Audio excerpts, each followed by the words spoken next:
What's up, bookworms? This is Megan coming at you with another Cantina conversation. Today's episode features a chat with Sally Page. We're talking about her book, The Secrets of Flowers. That book will be available for American readers on February 25th.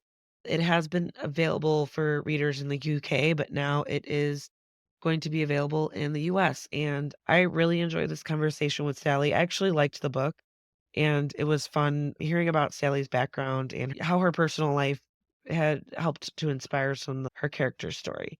But either way, I'll let you guys get to it. Here is Sally Page. So today we've got Sally Page. We're talking about The Secrets of Flowers. That book is available for American readers on February 25th. Sally, thank you so much for joining me today. I greatly enjoyed this book. I didn't know what to expect. We're gonna get into it, but I finished it today. It's fresh in my brain, and it touched on the feels. I connected with Emma and Violet, and I love the connections that you made between the two and the reveal. We'll try to be a little bit spoiler free for people who haven't are on this side of the globe who don't have access to it per se, at least not yet. But yeah, we're gonna get into it. Thanks for Well, joining me thank you very today. much for having me. Absolutely. So to get started, real quick, can you provide like a summary of the book so that people can follow along with the Yes, conversation? certainly. It's a book that's obviously it's very much about flowers, but it's about a woman, Emma, whose husband has just died quite young, and she's struggling, and she decides to change jobs, and she goes to work in a garden centre working with flowers. And in the course of this, she comes across somebody who invites her to go to a talk about the Titanic. And she bottles it. She doesn't go because she's feeling so dreadful about things. But it gets her thinking about the Titanic. And she starts to watch a program about it.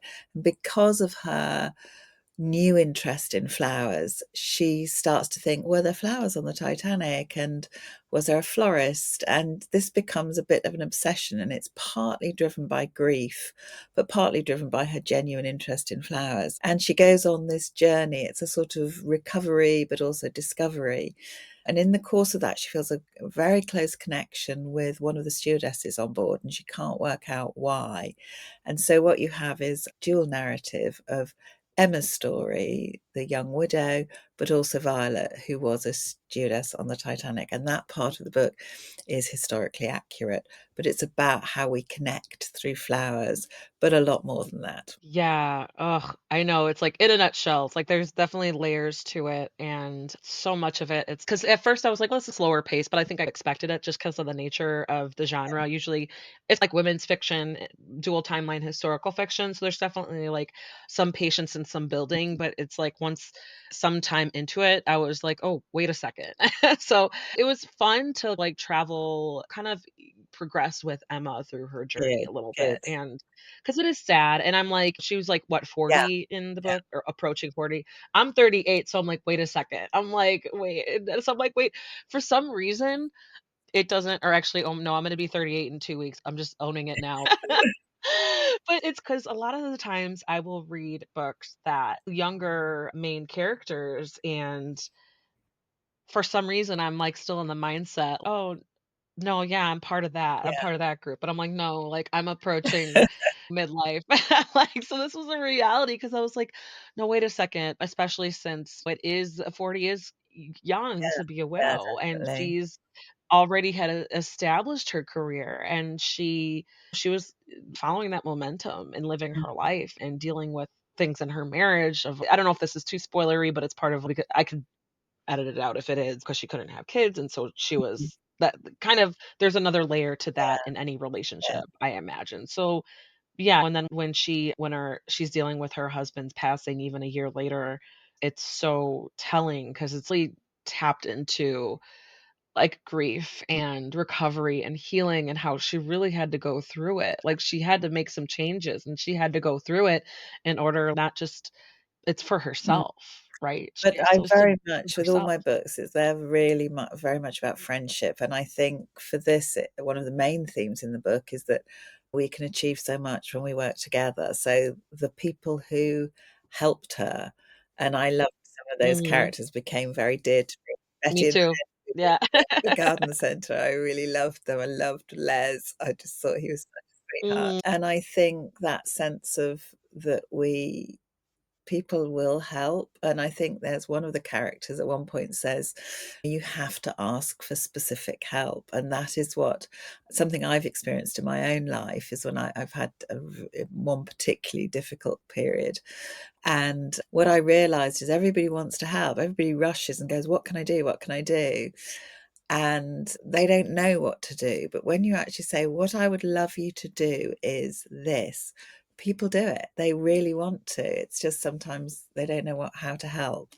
So I think that's what Emma Yeah. experienced is you ask for the help and people, if they can gift it to you, they will. And I don't know if she really struck me as someone who was so against asking for help. I think she just didn't realize she Yeah. could. She was just used to doing things on her own or dealing with things on her own. But I absolutely I love that. That was one of the main messages is if you specify Mm, things like because it reminded me I'm very fortunate. Like I still have my husband and I have two small boys, but like my dad, my parents are both retired and they're like in my mom's in her 70s, my dad's in his late 60s. So like when he had an injury, a head injury that totally like, some of the sentiments resonated with me because it was so many people in our circle and our extended family, even, like, coworkers mm, were like, "How can we help? Like, how if you need anything, let us know." And it was mm, genuine.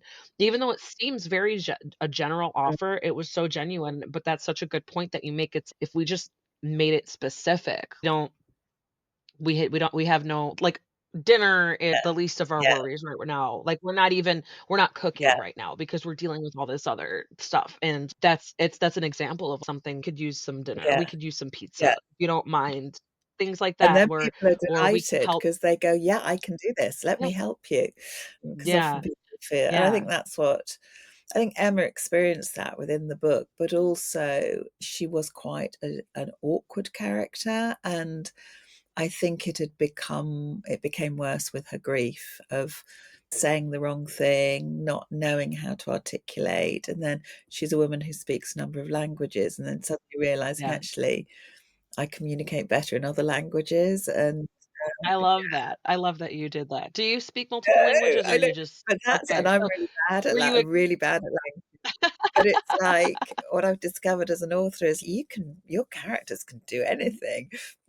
I've just Yeah, been exactly. editing a book today, and my main character there runs. Now, I am the most unsporty person going. I'm just really terrible at doing exercise, do a bit of yoga, but then I suddenly thought, "Actually, I can have a runner in my book." So I'm describing what it's like to run, which is just ridiculous because I never run, but Ye it's good. It's good. Too, and I think authors, writers, they're some of the smartest people in the world because even if they're not familiar with a Mm, lifestyle or an event, they do everything they yeah, can to familiarize themselves because they want it to be, like, authentic, and so that's tapping into one of my questions is, like, how did your research process go? Because there's a lot like you said, I love that when you mm, said, "Oh, part of it is a storyline is accurate is historically yeah, accurate," I was like a little thing in my brain was like, "Oh, wait, what?" I thought that was so cool. Obviously, everybody knows what happened what the yeah, Titanic was, everybody knows what happened in the Titanic.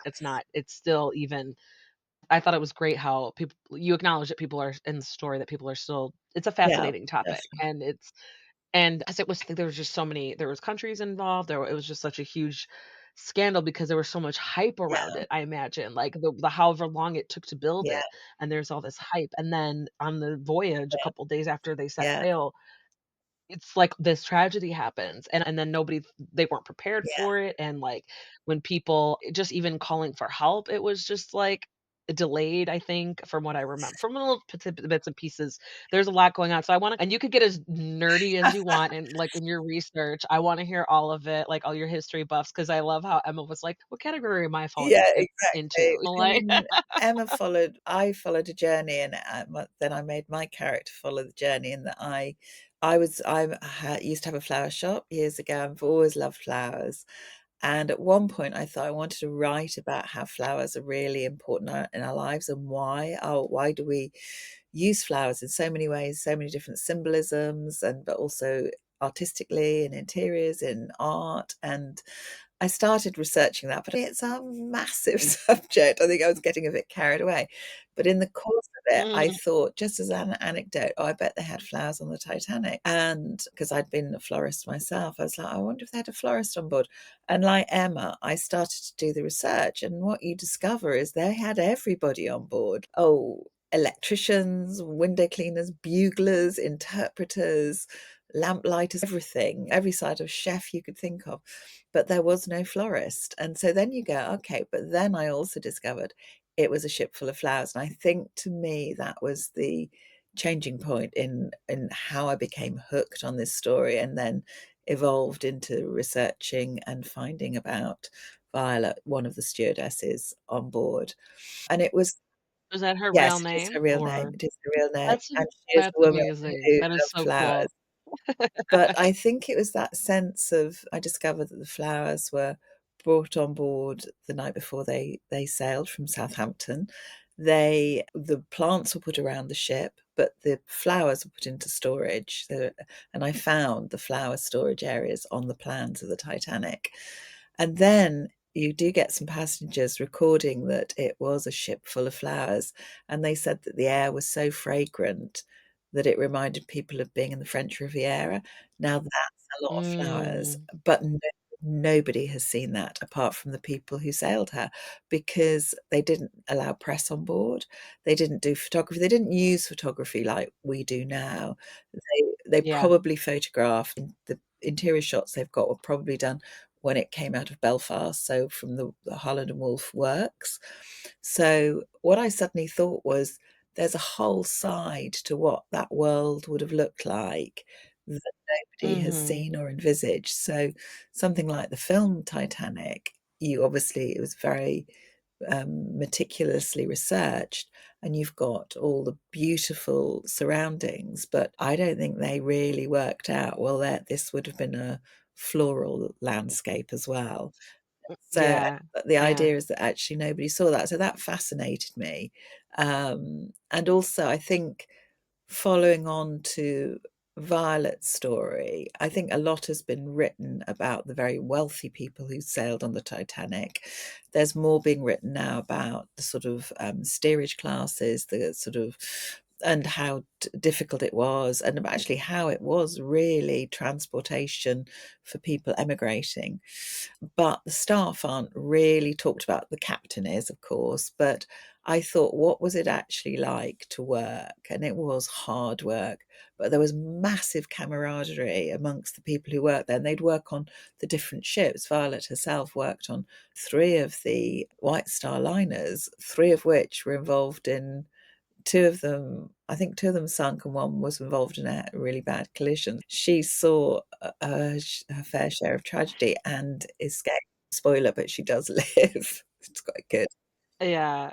That's wild to me because that's one thing. It's okay, is she bad luck or is she I know she was either like really lucky or or she very got bad good luck. luck Yeah, or she got good yeah, luck, like, it's because it's I read another book that reminded me of that. It was called the about it was a historical fiction. It was like The Unkillable Kitty O'Kane or yeah, something like that. It was about, like, a woman from Ireland, and she survived the Titanic and one of the other ones, and I was like, but it was one part of her journey where she's involved in, so many, like, yeah, tragedies, but she makes out of it, yeah. and so that's the thing that it reminds me of. It's she yeah, like, she survived, and then it was like, "Stop working for the white liners," like, what.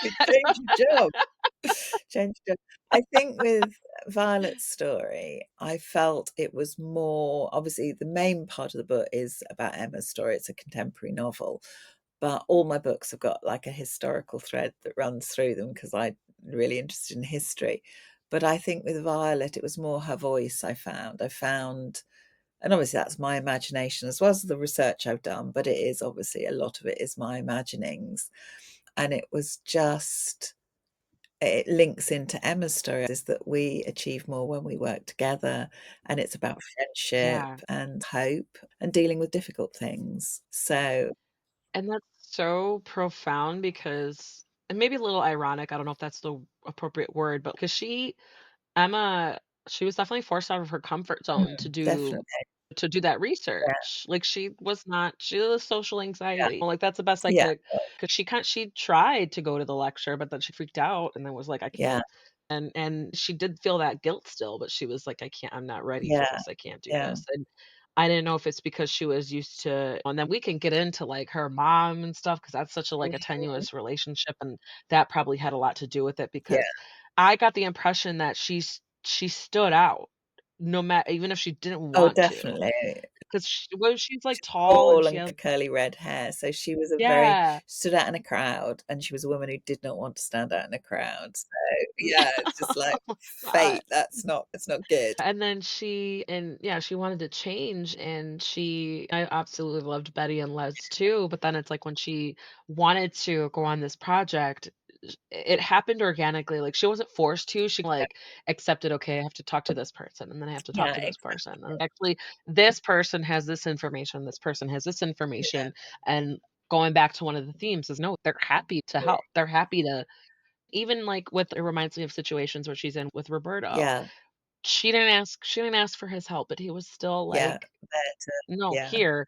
And I think the language, the shared of, because I half of my family is mm, Mexican, and I've worked with a lot of people who are from other countries, speaks second, third languages, and I love that you included that sentiment of, she felt more comfortable in certain yeah, languages, and she definitely. felt more at home speaking, like, she felt that connection immediately with people who were speaking languages that she was comfortable Yeah, with, and I love that too. That was also another curious thing, if, because I'm assuming you grew up in the UK, yeah, and so there it's so different, diverse, like, it's super diverse here in America, but at the same time, you don't have that. It's the US, it's like we all speak English, most of us speak English, but then it's like in Europe, it's you can anybody there can probably speak 2 or 3 languages.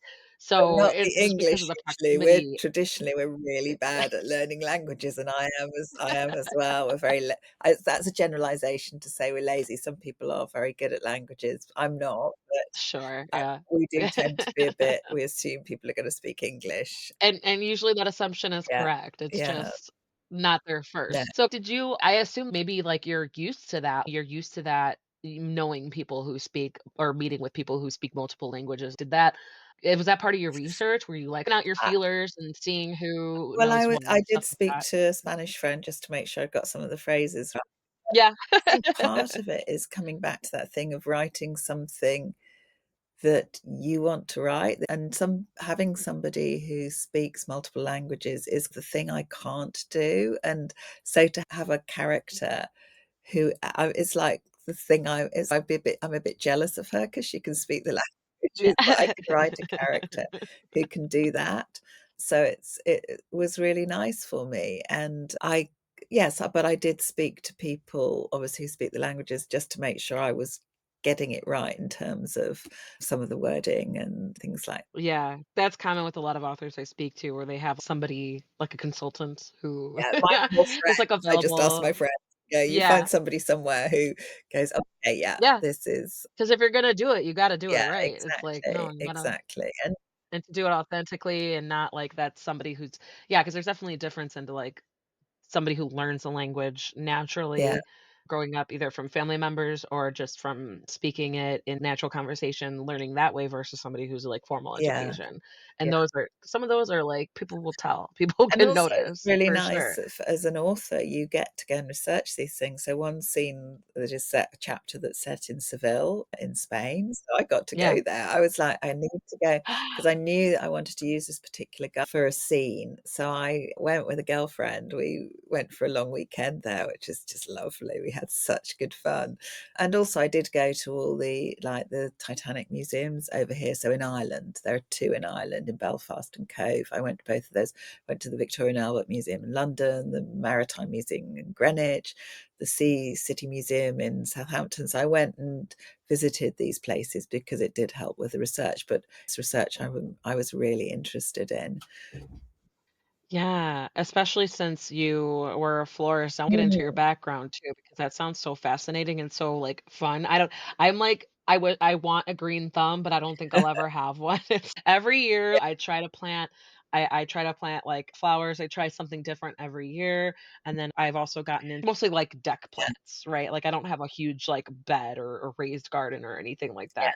I'm not confident Yeah. in that yet, but I do the deck, the containers, Nice. and Yeah. we started with with my sons, we do, like, the little grape tomatoes and the Yeah. basil, and we start with the jalapeno peppers, like, my husband and I love Yeah. those.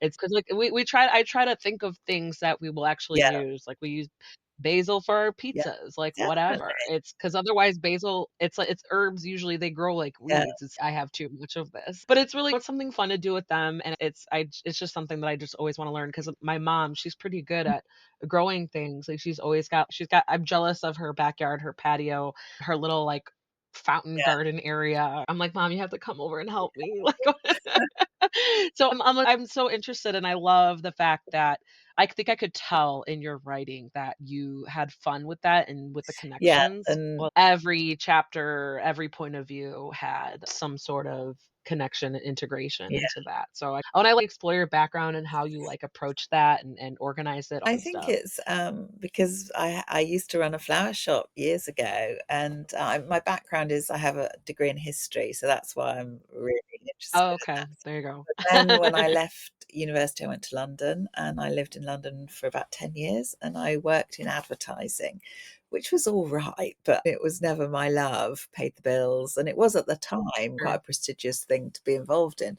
But I went to an Right. evening class and on floristry, and so suddenly I was making things with flowers, and I was like, "Oh, I really like this."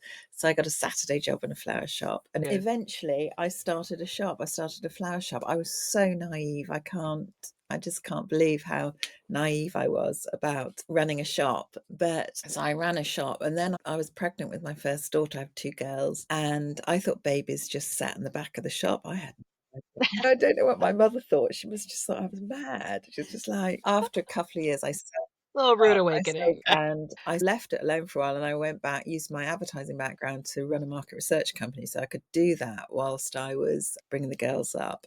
And then when they were teenagers, they just went, "Mom, you're just missing the flowers. You need to just go and work 1 day a week in a flower shop."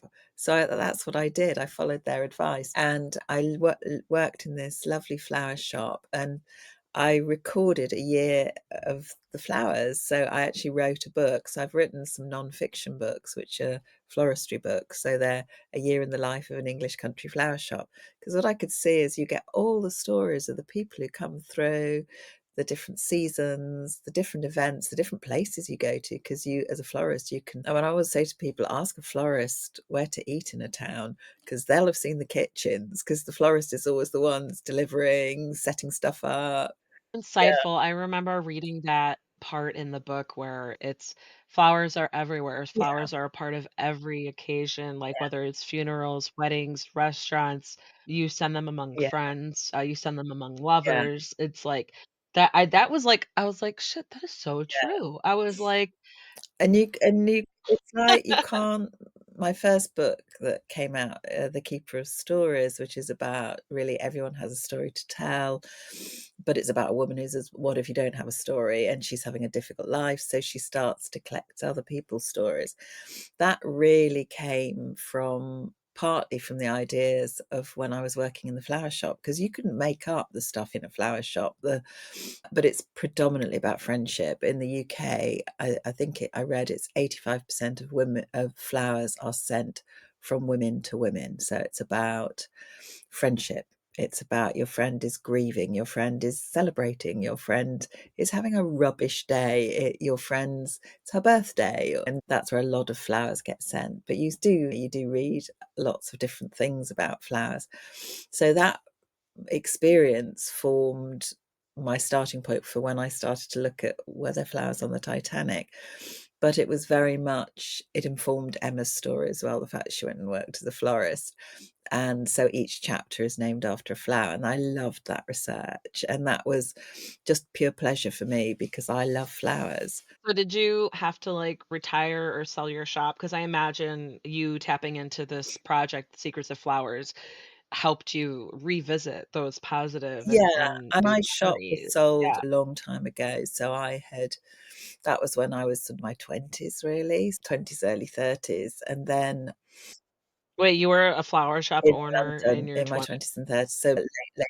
What am I doing with Yeah, my life? don't What am I worry, don't be a florist. Oh my goodness, a florist life is so hard. It's so hard to make money as a florist. It's such hard work. So I'm really fortunate. So Yeah. I now have a lot of florist friends, but I get to write about flowers and I go to flower shops, but to run a flower shop's very hard work. Not that I can't imagine. I can't even it's so much work for me to keep my container yeah, plants going, just for 4 or 5 yeah, months out of the year, because I think I plant them in May, and cross my fingers, water them, yeah, do some fertilizing. I look up and see, like, I got my coffee grounds and my eggshells, yeah, like, in there, like, try to look at things, like, here and there, and but then I don't protect them very well, so it's like I'll hear my sons last year we tried strawberry, like, little strawberry yeah, bush, and I would see the flowers were cute, and then I would see the little fruit budding out of it, but then a couple mornings, I heard my sons, "There's a squirrel eating our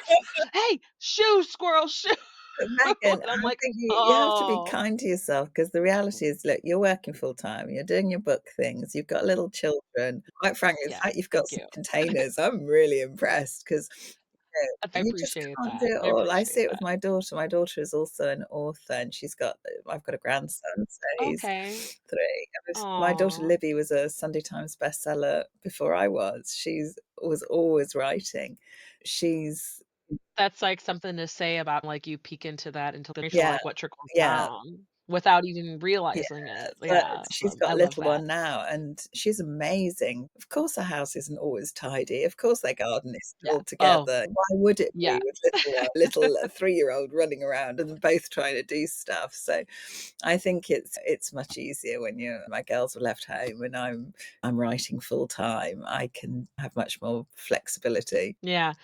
Yeah, I'm lucky that I get to work from home and that because my kids are 7 and Yeah, 4, so they're, like, into that they're slowly entering that time that their schedules are more, like, yeah, school-based, and so I'm just, like, patiently biding my yeah. time that where I'm slowly getting more time back to Yeah, but they're myself, still where I really don't have little. They're to. still really little. It'll come. I'm grateful for the circle, also the support circle that we have with because we all of our grandparents are still here and able to chip in, watch on a schedule. So it's super helpful. But that's awesome. I love that you don't sound bitter at all that your daughter like got Oh there. my She goodness, achieved that oh little my miles, that goodness. little slash big Oh, milestone, she was yeah, way before you before me. did. She was writing I think by the time my first novel came out, she got about 3 novels out there, and it was always she was so good at it when she was growing up. She was just so amazing as a writer that I just always knew that's what she'd do, and although I did eventually do my flower books, I didn't really think I was a creative writer,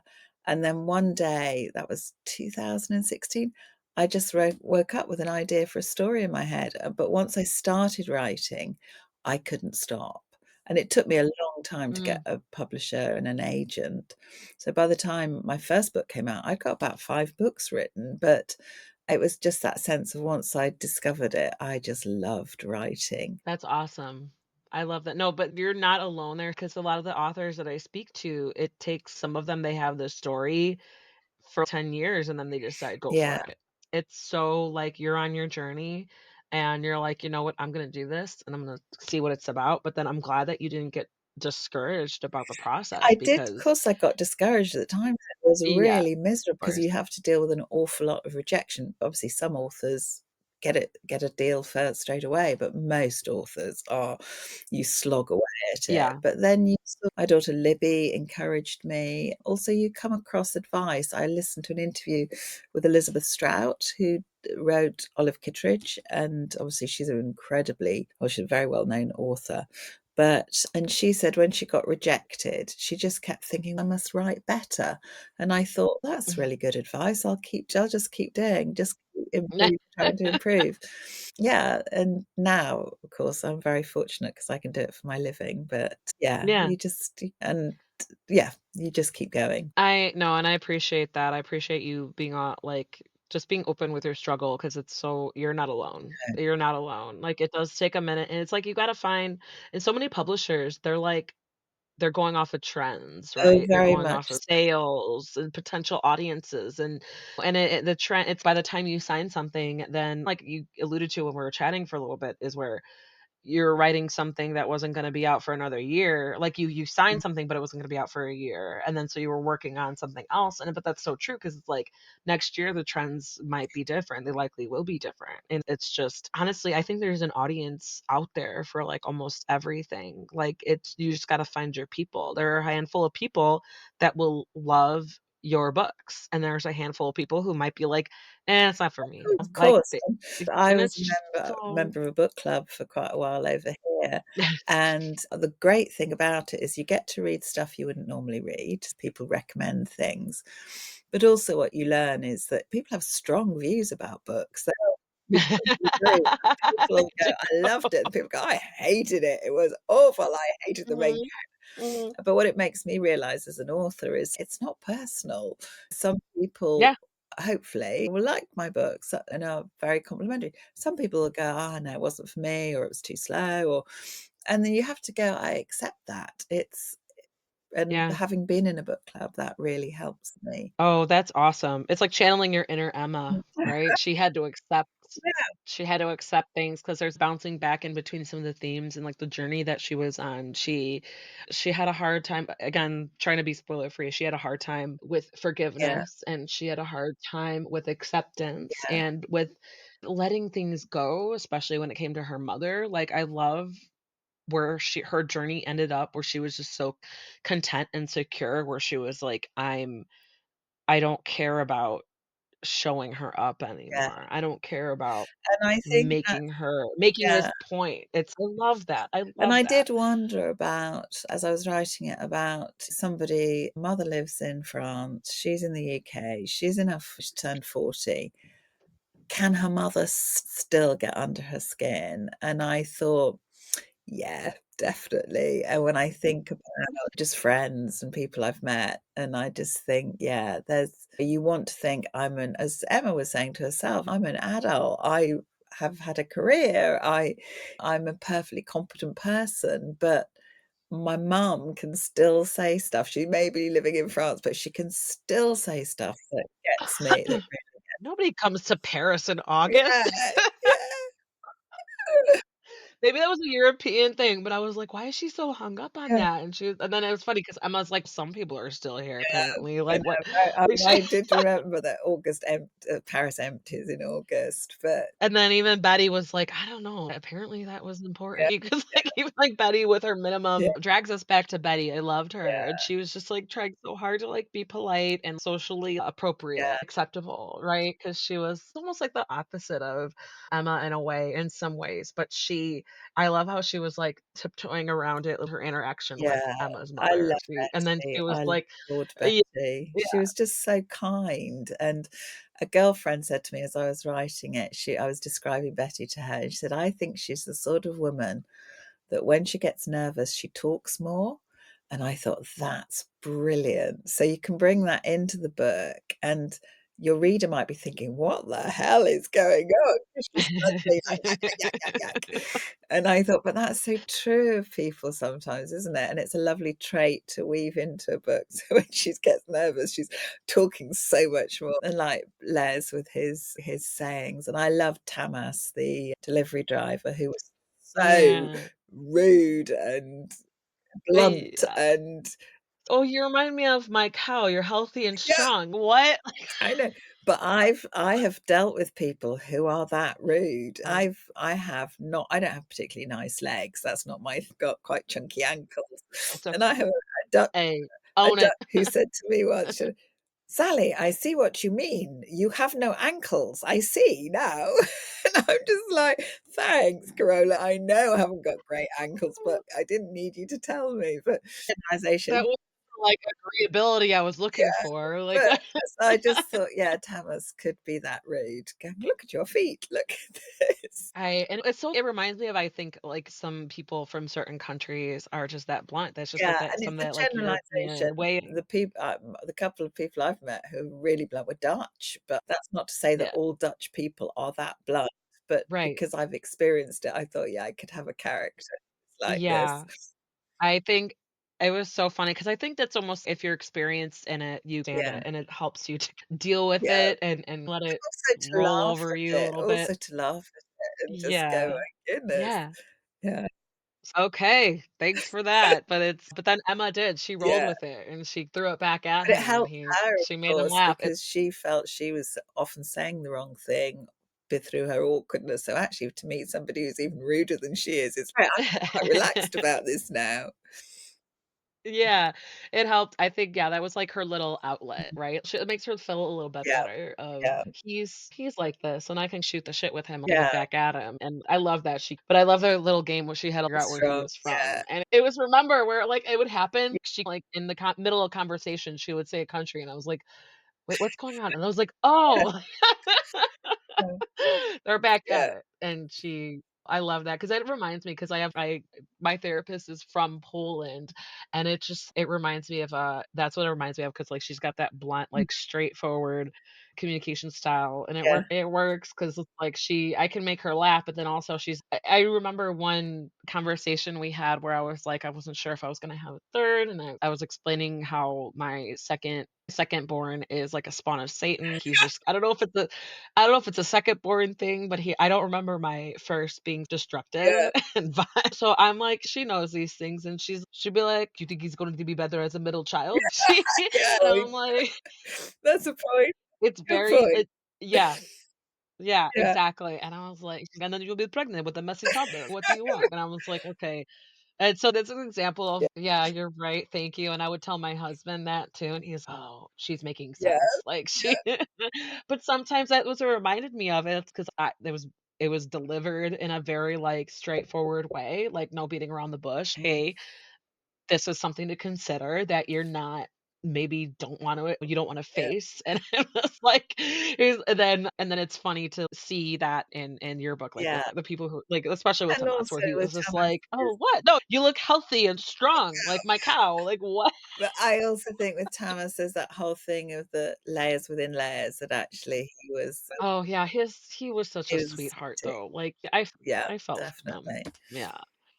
Yeah, Even if yeah, I know I almost wanted, like, him and I know this isn't a romantic book because this is a yeah. story of, like, healing. I think the other books I've read have always had a sort of a romance. It might not be the main theme, but with this one, I thought I didn't want to without giving spoilers away, I didn't want to create a character that Emma goes off with because I thought it's not about that. This is not about a man rescuing her. Yeah. This is about her finding her way with a group of friends, really.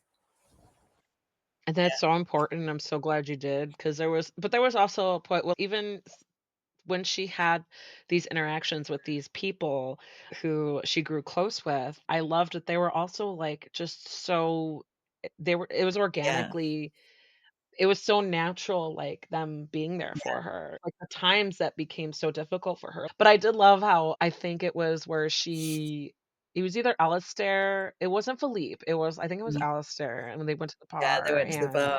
and then she, like, had it was almost like, "I haven't fancied someone, like, in such a Yeah, long time," and he exactly. was like, "Girl, pick your jaw off the floor." And that is based on a bar in Prague that I went to with my best friend. She took me to Prague for my birthday, like a big birthday, like a 40th birthday, and we saw this absolutely gorgeous barman, and so that was definitely based on him. It was so I love gorgeous. that. I love that, and it's no shame, it's we're all Yeah, humans, right? We can appreciate a nice yeah. view. So wait, did the barman give one of you his number or No, but no? my friend was going, he was quite he was we were both women in our 40s and he was younger, and she was going, "He really Yeah. likes you." And I was like, "Really like him?" Yeah. You were like, "No, I really?" took a Like sneaky photograph of him, but he was very lovely, but that was we were just on holiday, it was fine. I didn't take yeah, his number or anything like it that. was a fun It was little just one of yeah. those moments where you go, "Oh my goodness, like, a bit of chemistry going on here." So I drew on that. I That's drew on that for my book. I love that. I love that. I think it just speaks to people. It's just and it was a little Yeah. surprise. It was like, "Oh, like, she's discovering Mm. that, reacquainting herself with that Yeah. part of herself." Oh, I haven't.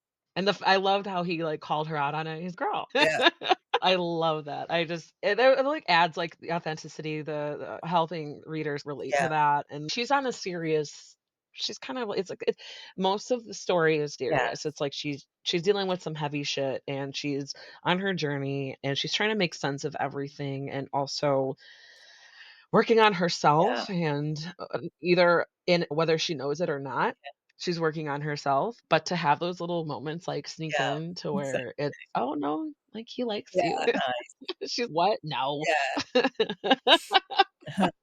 I love those little moments. So I'll just wrap up with another couple questions here. I'm gonna do this to you. With a two-parter. What were the most challenging parts to write? What were the most enjoyable parts to write? You kinda tapped on it Yeah, I earlier. think the most difficult parts to write were obviously I'm writing about grief. That is a big part of the book. And that was, yeah, that was hard sometimes. It's a weird thing because actually, when you write something that you feel is meaningful, you have to dig quite deep for it. But actually, it comes with a lot of satisfaction. So, although it's hard, it's sometimes the best bit to write. Definitely that. And the best bit, I think, was flowers. It was just being able to weave in all the flowers, all the different varieties. And I did find writing Violet's voice, that was just flowed. It's one of those times when you write and I would just start the sentence, start the beginning and go, this is such a, and then I didn't have to think about it. She took over, and that was really lovely. That was like, gosh, I wish that happened all the time, that you let your character just be, and she was quite, the way it's written is quite quirky and quite what's going on in her mind, and I did love writing that, really loved writing that, and it has made me think, would I write more historical fiction as well? And because you were just Mm. getting into the mindset of somebody. Yeah. Oh, 100%. I love that. I love that because I could tell it was easy. It seemed to flow easily. I was like, even though dual timelines and dual Can be POVs can kind of difficult, like, it can be difficult. yeah, And particularly in this one, yeah. because you don't realise till the end what their connection is. So to write it, I had to, sometimes it might be a flower, like when I talk about marigolds, it brought the chapters together, or it might be that their relationships with their, particularly their fathers, they both had strong relationships with their dads, and that I would echo it in the following chapters so that it felt more like the chapters were connected, because obviously at times they didn't have that much of a connection. So it was using things like that to try and bring the two stories together. And that was and that was also Mm. it worked out so well. Sally Page, if and when you're ready, you got whatever you're working on, whenever that's coming out, feel free to come back. You're welcome back anytime. I'd love to chat again. Thank you so much. And there you go. That was Sally Page talking about The Secrets of Flowers. That book is available on February 25th. Check out the show notes where you can find links to where you can purchase the book and to find Sally online and on social media. While you're at it, find Cantina Book Club online and on social media. Give me a follow so that you don't miss out on anything I've got coming up. If you need book recommendations, check out cantinabookclub.com. I'm always posting reviews on there from all sorts of genres.